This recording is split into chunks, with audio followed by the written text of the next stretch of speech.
ఓం నమః శివాయ. ఓం నమో నారాయణాయ.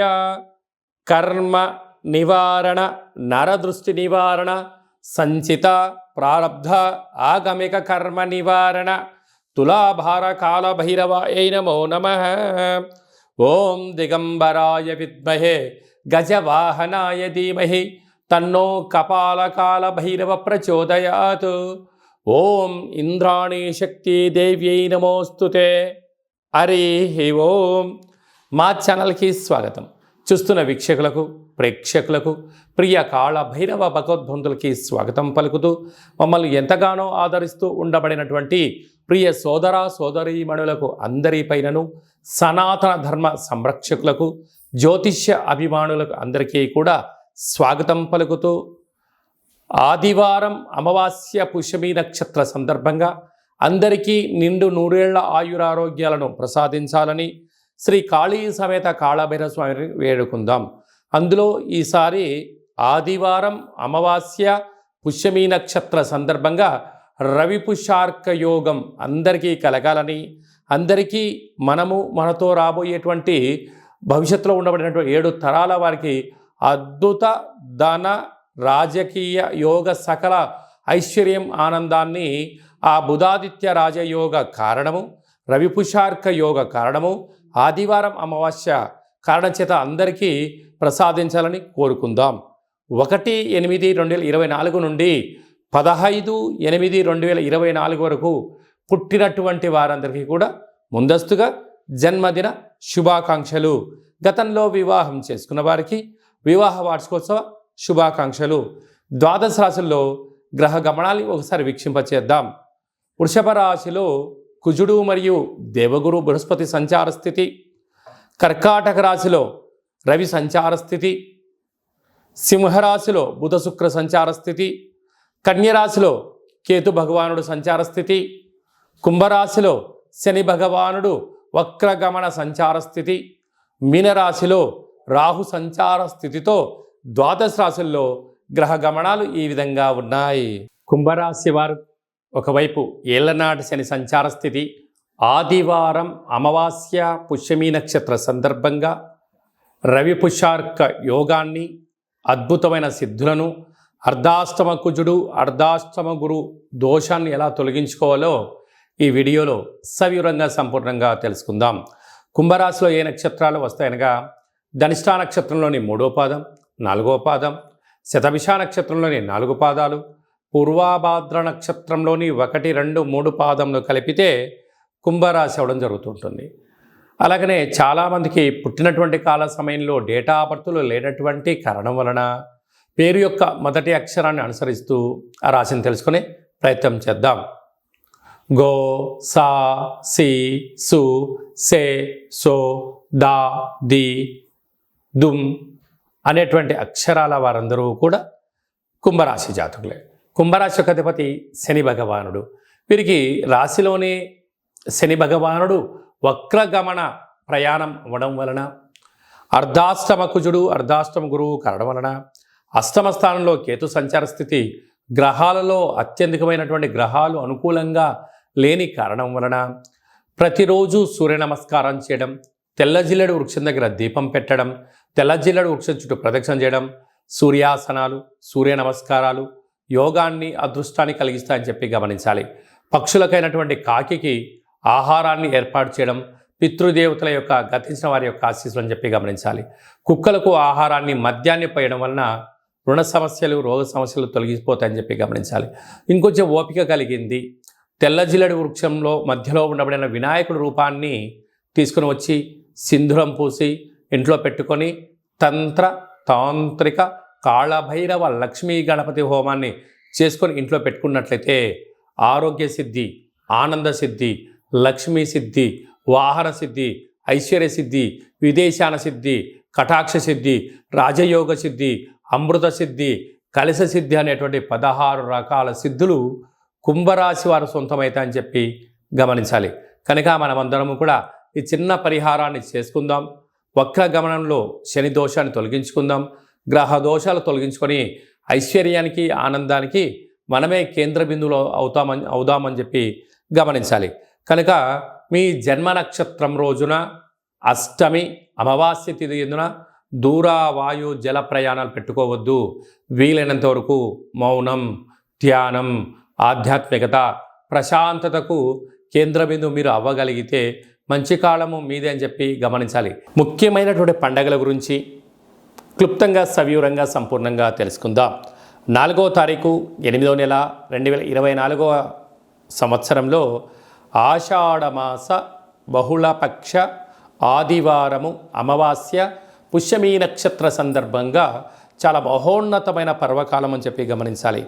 ఆదివారం అమావాస్య వస్తేనే అందరికీ పెద్ద పండగ.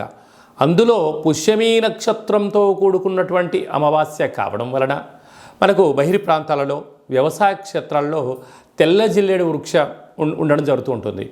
ఏపుగా పెరిగినటువంటి వృక్ష దేవత కింద శ్వేతార్క వరసిద్ధి మహాగణపతి స్వామివారు వృక్ష రూపంలో ఉండడం జరుగుతుంటుంది.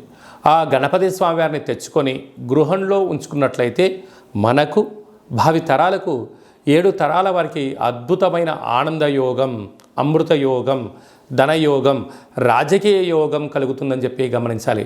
కనుక మనం అమావాస్య రోజు ఉదయాన్నే నిద్రలేచి ఇంటినల్లా శుద్ధి పెట్టుకొని మంగళ స్నానాలు చేసుకొని ఇంటికి మామిడాకులు కొబ్బరాకులను ఏర్పాటు చేసుకొని సూర్య నమస్కారం చేసి సూర్య భగవానికి అర్ఘ్యం వదిలిపెట్టడము, ఒక తెల్ల జిల్లేడు ఆకులలో చక్కెర పొంగలి పాయసాన్ని భగవంతుడికి నైవేద్యంగా ఏర్పాటు చేయడము, సూర్య నమస్కారాలు, సూర్య ఆసనాలు, సూర్యోపాసన, ఓం హ్రాం హ్రీం రౌం సహ సూర్యాయ నమః అనేటువంటి మంత్రాన్ని ఒక 108 సార్లు తప్పకుండా పారాయణం చేసినట్లయితే అద్భుత యోగం కలుగుతుందని చెప్పి గమనించగలగాలి.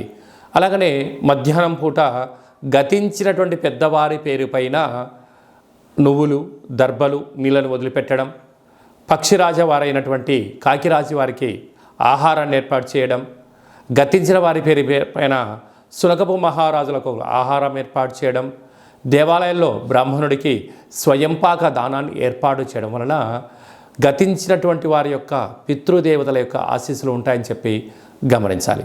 సాయం సంధ్య కాగానే సాయంత్రం 4:30 నుండి 6 గంటల వరకు రాహుకాల సమయం ఉంటుంది కనుక ఇంట్లో ఒక అష్టదళ పద్మాన్ని వేసుకొని నిమ్మకాయలతో దీపాన్ని వెలిగించడము, విష్ణు సహస్రనామ పారాయణం కానీ లలిత సహస్రనామ పారాయణం చేయడం వలన ఇంటిలో రాహుకాలంలో చేసే పూజ ఫలిత ప్రభావం వలన నరదృష్టి, శత్రు ప్రభావాలు తొలగిపోతాయి. చీకటి పడ్డాక లేకుంటే ఉదయం కానీ ఇంటికి ఒక ఎర్రటి గుమ్మడికాయను దిష్టి తీసి పలగొట్టడం, దారం కలిగిన నిమ్మకాయని కట్ చేసి గడపకు ఇటువైపు అటువైపు పెట్టడం, కార్లను, ఫ్యాక్టరీలను, కర్మాగారాలను శుద్ధి పెట్టుకొని సాంబ్రాణితో ధూపం వేయడం వలన ప్రశాంతత కలుగుతుందని జరుగుతుంది. మిగతా రోజుల్లో 1000 జపం చేస్తే ఎంతటి ఫలితం వస్తుందో ఆ రోజు ఒక్క నామాన్ని స్మరించిన కాలభైరవ అన్న, కాళికామాత అన్న, వెంకటేశ్వర అన్న, ఓం నమశివాయ అన్న అద్భుతమైన ఫలితం కలుగుతుంది అని చెప్పి గమనించాలి.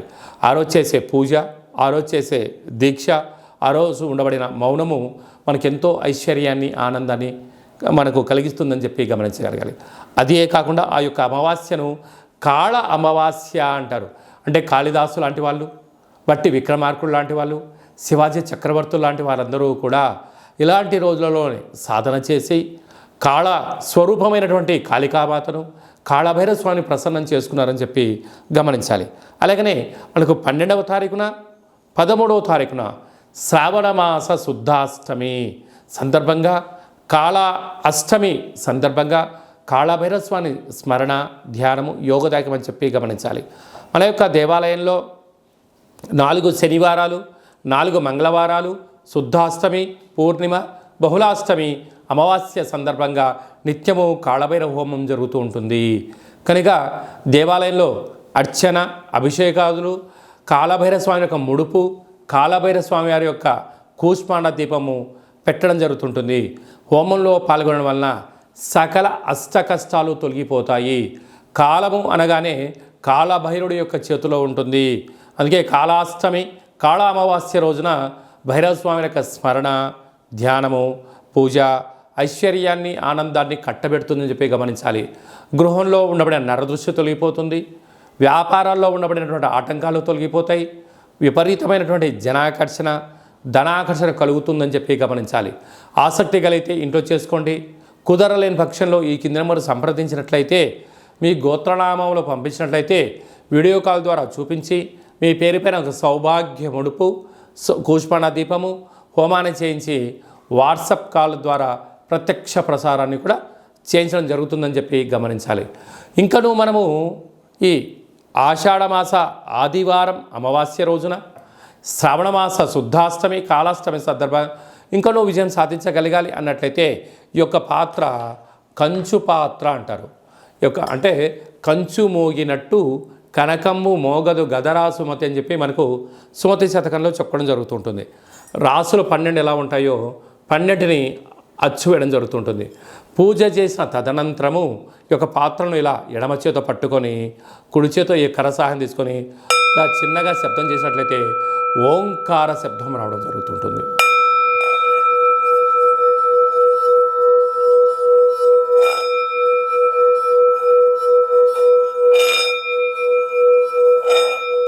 ఈ ఒక ఓంకార శబ్దం ధ్వని వలన మానవుని యొక్క శరీరంలో చక్రాలు వికసింపచేయడం, ఇంట్లో ఉండబడినటువంటి దరిద్ర దేవత బయటికి వెళ్ళడం, గ్రామంలో సంచరించేటువంటి మహాలక్ష్మి దేవత గళ్ళు గళ్ళు అంటూ మన ఇంటికి రావడం, మన ఇంట్లో అమ్మవారు కూర్చోవడం వలన సకల ఐశ్వర్యానికి సకల ఆనందానికి అపార కుబేర సంపన్నులు అవుతారని చెప్పి గమనించాలి.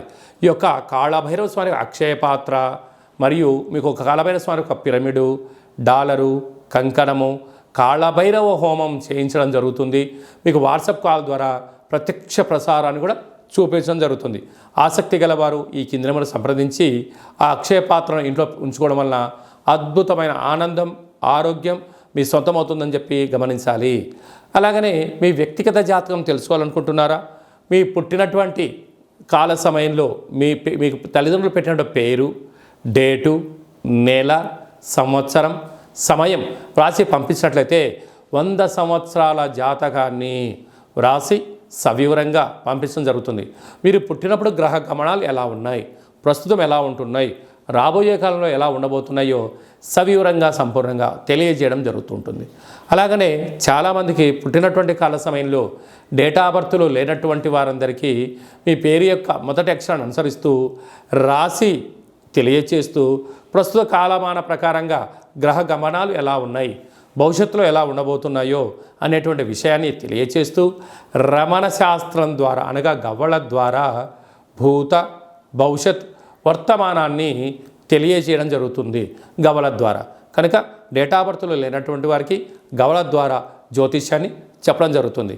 కనుక మన వ్యక్తిగత జాతకాన్ని తెలుసుకుందాం, గ్రహాలలో ఉండబడిన దోషాలను తెలుసుకుందాం, తినేటువంటి ఆహారాల్లో వేసుకునే వస్త్రాల్లో చేసే పనుల్లో స్వల్పమైన మార్పులు చేసుకుందాం. అద్భుతమైన ఆనందకరమైన ఆరోగ్యకరమైన కుబేర సంపన్నమైన జీవితానికి స్వాగతం పలుకుతాం. కనుక ఆసక్తి గలవారు ఈ కింద సంప్రదించి అపాయింట్మెంట్ తీసుకొని సంప్రదించగలరు. అలాగనే మీ అబ్బాయి కానీ అమ్మాయికి కానీ ఎంత ప్రయత్నం చేసినా వివాహం అవ్వడం లేదా? ఎందుకు వివాహం అవ్వడం లేదు? జాతకంలో ఎలాంటి దోషాలు ఉన్నాయి, వివాహం ఎప్పుడవుతుంది, ఎలాంటి అబ్బాయితో అమ్మాయితో కలపడం వలన వీరి యొక్క గణగుణాలు బాగుంటాయో తెలుసుకోవడం జరుగుతుంటుంది. కనుక జాతకాన్ని తెలుసుకుందాం, మంచి వివాహ సంబంధం తెచ్చుకుందాం, భావితరాల్లో మంచి ఆనందకరం జీవితం పొందుదాం. కనుక వచ్చేటువంటి జాతకాన్ని వధువరుల యొక్క పాదాలు, గుణాలు, సంతాన యోగము, అలాగనే విదేశీయాన యోగము, ఎలాంటి యోగాలు ఉన్నాయో కూడా తెలుసుకుందాం. అలాగే మీ అబ్బాయి కానీ అమ్మాయికి కానీ చిన్నపిల్లలు పుట్టినట్లయితే ఏ మాసంలో పుట్టితే ఎలాంటి పేర్లు పెట్టుకోవాలి, నక్షత్రంలో ఉన్న విశిష్టత ఎంతో కూడా తెలియజేయడం జరుగుతుంటుంది. ఈ యొక్క మాసంలో పుట్టినట్టు రోజు వారందరికీ కూడా అలాగే వివాహ వార్షికోత్సవం చేసుకుంటున్న వారందరికీ కూడా మన యొక్క దేవాలయంలో ప్రత్యేకంగా కాళభైరవ హోమం చేయించడం జరుగుతుంటుంది. అలాగనే ప్రసాదం కూడా పంపించడం జరుగుతుంది.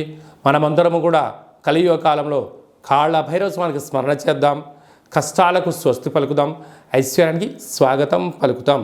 అందరికీ ఆదివారం అమావాస్య పుష్యమీ నక్షత్ర సందర్భంగా ఆశీస్సులు కోరుకుంటూ ఆశీర్వచనం. ఓం కాళకాలాయ విద్మహే కాళాతీతాయ ధీమహి తన్నో కాళభైరవ ప్రచోదయాతు. శతమానం భవతి శతాయు పురుష సతేంద్రియ ఆయుష్యేవేంద్రియే ప్రతిష్టతి ధనం ధాన్యం బహుపుత్రలాభం శత సంవత్సరం దీర్ఘమాయు సర్వే జనా సుఖినో భవంతు లోకా సమస్తా సుఖినో భవంతు సర్వం కాళభైరవ దేవతార్పణమస్తు. ఈ వీడియో మీకు నచ్చినట్టయితే లైక్ చేయండి, షేర్ చేయండి, మా ఛానల్ని సబ్స్క్రైబ్ చేసుకోండి. అందరికన్నా ముందుగా మీ యొక్క వ్యక్తిగత జాతకం తెలుసుకోవాలనుకుంటున్నారా? అందరికన్నా అదృష్టాన్ని ఐశ్వర్యాన్ని తెచ్చేటువంటి విషయాలు తెలుసుకోవాలనుకుంటున్నారా అన్నట్లయితే గంట సింబల్ మీ క్షేమాన్ని ఎవరైతే కోరుకుంటున్నారో ఈ ఆధ్యాత్మికమైన సమాచారాన్ని చేరవేసి భగవంతుడి యొక్క ఆశీస్సులు పొందగలరు.